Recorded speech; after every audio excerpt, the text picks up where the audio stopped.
Welcome to week 2.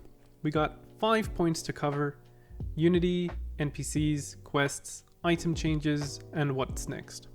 The Unity version was updated from 2021.3.11 to 2022.1.22. I don't expect much from this upgrade, but hopefully something has improved. Not much has changed with the NPCs logic, but new additions have been made. NPCs are now capable of selling items. This introduces new additions to items as they can now be bought and sold, and therefore now have some gold value.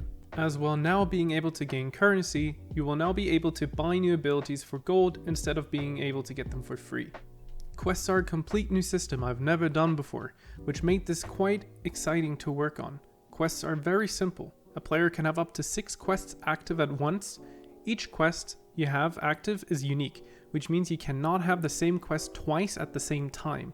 And each quest board will have a unique set of quests made specific for the surrounding area, which are shuffled every hour, meaning every hour you will be given the choice to pick from different quests. Potions got a little update. For health, mana, and a new experience type potion, the usage value now additionally has a percentage gain, meaning before you might only get 40 health from a health potion, while now you can get 40 health and 3% of your max health returned to you, making even weaker potions have more value throughout your adventure. I have yet to get to updating spells, so that's something I will be working on soon.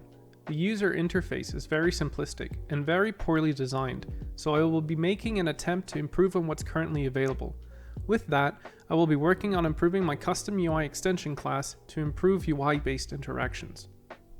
Other improvements are also on top of my list, as time to build an executable in Unity takes very long, so I'm currently working on a tool which has reduced my current mono build times from 51 seconds to 16 seconds, which is really good for quick server build tests.